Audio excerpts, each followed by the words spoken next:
Alors pour réussir cette réindustrialisation de la France, il va falloir que les PME aussi soient compétitives, n'est-ce pas mon cher Guillaume? Oui, tout à fait. Ouais. Alors je ne veux pas rester trop dans la métaphore martiale, mais quand même, on est tous conscients qu'on est dans un état de guerre économique. Et donc c'est bien beau d'avoir une base industrielle française, mais encore faut-il qu'elle soit compétitive et qu'elle soit à même de jouer son jeu dans cette compétition mondiale. Et voilà, c'est évidemment votre rôle en tant que directeur achat.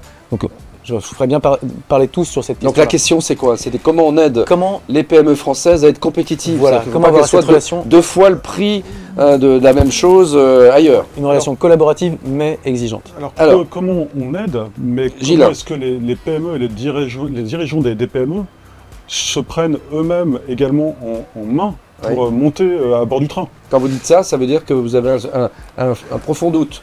Ils se prennent pas en main. Ce que je constate, alors même si, comme je l'indiquais, une large base de notre panel fournisseur est constituée de PME françaises, il m'arrive quand même assez souvent, étant notamment dans un groupe franco-allemand, de voyager à l'étranger et d'aller voir des PME, des ETI à l'étranger. Les Allemands, ils sont toujours cités en exemple. Les Allemands, les Italiens, les Autrichiens, les Espagnols, les Portugais. Il faut se rendre compte que le monde industriel a énormément évolué. Des niveaux d'investissement, y compris dans les PME, et d'investissement dans l'automatisation, la robotisation, qui me fait dire qu'aujourd'hui, notre tissu industriel est très en retard. Oui, c'est dû à quoi ça, Thierry Pagès? Alors, je partage complètement en fait. La réindustrialisation se fera, mais pas à n'importe quel prix. Ça se fera si les entreprises sont compétitives. Oui. Après, effectivement, je pense qu'il y a des écarts très forts entre les entreprises industrielles. Aujourd'hui, quand on regarde le potentiel technologique à travers la robotisation, à travers la 5G, à travers la cyber, l'IA, etc., ça nécessite de réinterroger également les compétences. Oui. Et là, je partage. Si les dirigeants, en tout cas, ne sont pas formatés pour pouvoir engager leur entreprise sur cette voie-là, si également il n'y a pas les ressources financières, parce que ça a un coût, le risque c'est qu'elle soit à l'arrière. Et donc il y a un vrai sujet autour de ça, c'est comment on fait pour passer à l'échelle en fait. Yann Ravel qui est un entrepreneur justement, tu partages cette inquiétude que nous avons? Complètement. Aujourd'hui on a quand même un risque, entre guillemets, de créer une entreprise, on a un risque d'investir pour faire en sorte que notre entreprise soit compétitive dans le futur. Maintenant, il faut être capable de le prendre. Dans un environnement où on a envie aussi de pouvoir profiter. Profiter de sa vie perso, vie pro. Oui, mais si on a une direction achat qui nous montre une feuille de route assez motivante, ce que fait Enedis par exemple, ça doit m'encourager à investir, à être compétitif. Et c'est exactement ce que j'attends moi de mes fournisseurs, c'est qu'ils investissent pour pouvoir, in fine, réduire le coût. Oui. Parce qu'in fine, c'est la facture d'électricité. Oui. Mais ils ne le font pas. Alors, pas suffisamment. Pas suffisamment. Je pense qu'il y a...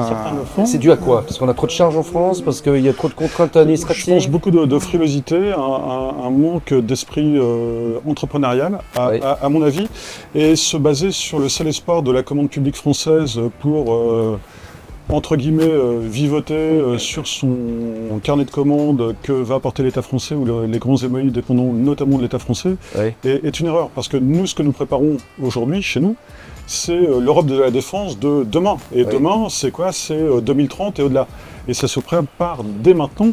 Si les PME ne se mettent pas en ordre de bataille et ne commencent pas justement cette montée en compétences, ils ne monteront pas dans le train européen, c'est clair. Je pense qu'il y a peu de communication en fait sur l'industrie 5.0 en fait. On communique peu là-dessus. Il y a certains pays qui ont créé des véritables vitrines. C'est vrai en Allemagne, c'est vrai en Italie. C'est des vitrines qui sont mises en avant par les gouvernements. Moi je crois qu'il y a... Pardon, je voudrais ajouter quelque chose. Je crois qu'il y a un enjeu considérable là, y compris pour la défense, où pendant de très nombreuses années, on a considéré que la défense échappait un petit peu à ces enjeux de compétitivité. Quand on construit un armement nucléaire, on peut considérer qu'a priori, on applique le quoi qu'il en coûte, on met le paquet pour que ça marche. C'est ce qu'on a fait dans un certain nombre de domaines très sensibles. Mais on s'aperçoit aussi qu'aujourd'hui, et on le voit à la lumière du conflit ukrainien, qu'on a besoin de quantité, et que les coûts unitaires des équipements ont leur importance, et qu'en conséquence, il va falloir être capable de produire moins cher.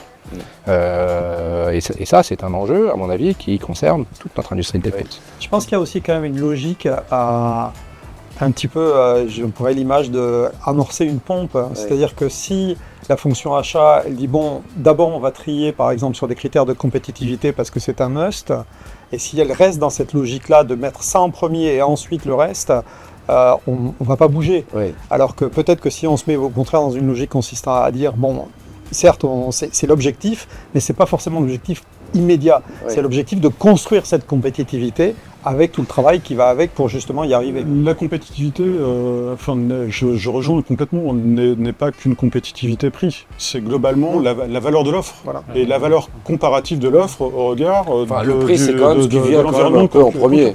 Non. Et pas dans une perspective moyen terme, et pas dans une perspective de cycle de vie non plus. Ouais. Parce que là, on est en train de parler de sujets qui sont, en tout cas sur les industries là, dont on parle, qui sont aussi des industries dans lesquelles il y a vraiment cette logique de cycle de vie, à la fois d'investissement, ensuite de life cycle cost, etc. Donc, on en revient bien au rôle essentiel des achats. Vous avez un rôle de déclencheur, de montrer qu'est-ce qu'ils devraient faire les achats, qu'ils font pas assez aujourd'hui, pour créer le mouvement et que les PME se remettent en question, s'inscrivent, prennent des risques, etc. On parlait d'esprit entrepreneurial. Ouais. Il y a un truc qui serait pas mal aussi de développer dans les fonctions achats, hein, au niveau des. Oui. Je parle pas au niveau de ses dirigeants parce qu'ils l'ont, mais c'est la compréhension en fait de comment fonctionne un business, comment fonctionne une boîte, voilà, et quelles sont les logiques d'investissement, les freins qu'il peut y avoir, etc.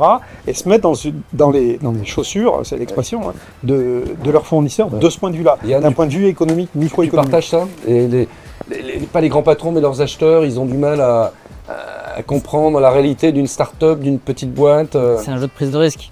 Il y a un risque qui est très fort. Aujourd'hui, on parle d'achat, on peut parler de finance, on peut parler de paiement. C'est comme le cœur de l'entreprise. Oui. Là, on est à cœur ouvert.